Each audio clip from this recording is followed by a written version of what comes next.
সদ্য কারামুক্ত সাবেক মন্ত্রী ও বিএনপির নেতা আব্দুস সালাম পিন্টুর মেয়ে সাফওয়াত বিনতে সালাম সম্প্রতি তার বাবাকে নিয়ে একটি আবেগী ফেসবুক পোস্ট করেছেন।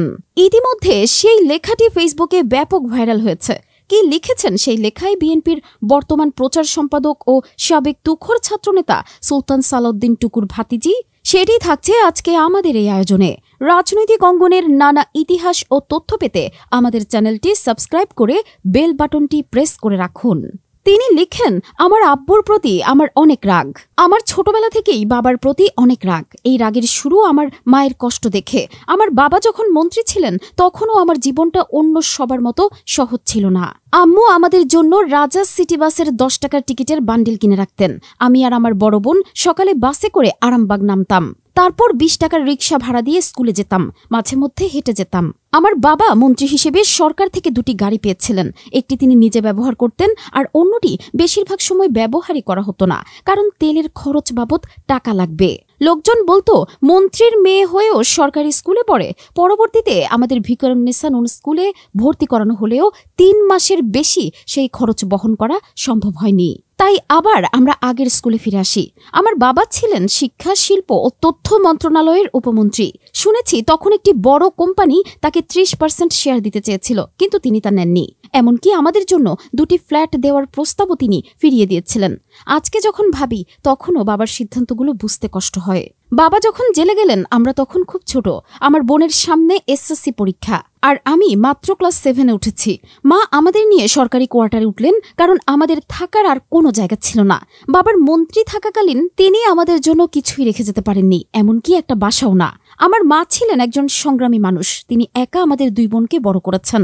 আম্মু সারা জীবন চেষ্টা করেছেন আমাদের যতটা সম্ভব ভালোভাবে রাখার, কিন্তু একজন মহিলা মানুষ আর কতটা করতে পারেন?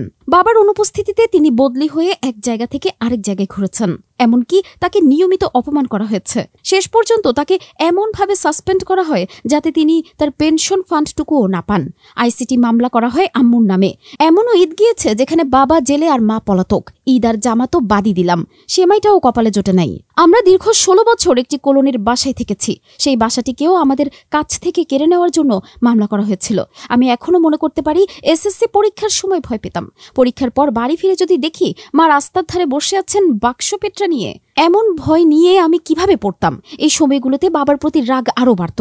ভাবতাম কেন আমাদের এত কষ্ট করতে হয়? কেন আমার বাবা আমাদের জন্য কিছুই করেননি? কেন আমাদের এই অবস্থা হলো? মা আমাদের 2 বোনকে কোনোভাবে প্রাইভেটে পড়িয়েছেন। সরকারি জায়গায় আমাদের নিরাপত্তা ছিল না। আমার সেই সময়কার রাগ, কষ্ট, অপমান আজও ভুলতে পারি না। মেডিকেলে থাকার সময় যখন আন্দোলন হতো, নিরাপদ সড়ক আন্দোলন, তখনও আমাকে রাজাকারের মেয়ে বলে ডাকত আমারই সিনিয়ররা। আমাকে নিয়ে পোস্ট করা হতো, হাসাহাসি করা হতো। এসব অপমান সহ্য করেও নিজের জীবন নিয়ে দাঁড়িয়ে থাকার চেষ্টা করেছি। বাবা যখন জেল থেকে ফিরলেন তখন আমরা বুঝলাম তার চিকিৎসা করাতে হবে, তাকে হাসপাতালে ভর্তি করাতে হবে। অনেক অনুরোধ করলাম যেন একটি ভালো প্রাইভেট হাসপাতালে চিকিৎসা করানো হয়, কিন্তু বাবা রাজি হলেন না। বললেন এত খরচ তিনি দিতে পারবেন না, আর আমরা যেন দিই সেটাও চান না। তিনি যুক্তি দিলেন বাংলাদেশের সাধারণ মানুষ যেখানে সরকারি হাসপাতালে চিকিৎসা নেন সেখানে তিনি কেন পারবেন না। এখানেই আমার মনের একটি গভীর উপলব্ধি হলো, সততার পথ বেছে নেওয়া মানুষগুলো যেমন তাদের প্রাপ্য মর্যাদা পান না, তেমনি তাদের সন্তানরাও। আমি একজন চিকিৎসক হয়ে বাবাকে একটি ভালো ফোন, ভালো গাড়ি বা উন্নত চিকিৎসা দিতে পারছি না, কারণ সৎ মানুষের জন্য জীবনটা সত্যিই কঠিন। কিন্তু আজ এতগুলো বছর পর বাবার প্রতি সেই রাগটা আর নেই। বরং যখন দেখি আমার বাবাকে কেউ টাকার লোভ দেখিয়ে কিনতে পারেনি তখন গর্ব হয়। যখন দেখি 2 দিনের রাজনীতিবিদরা 3 দিনের মধ্যে প্রাসাদ বানিয়ে ফেলেন, প্রাডোতে চড়ে ঘোরেন, তখন আমার বাবার সততা আমাকে গর্বিত করে। বাবা হয়তো আমাদের জন্য কিছু রেখে যেতে পারেননি, কিন্তু তিনি যা রেখে গেছেন তা হলো সততার এক অনন্য উদাহরণ। আমার মা বলতেন সৎ মানুষের জন্য পৃথিবীটা খুব কঠিন। আমি আজ বুঝি সত্যি এই পৃথিবী সৎ মানুষের জন্য অনেক কঠিন।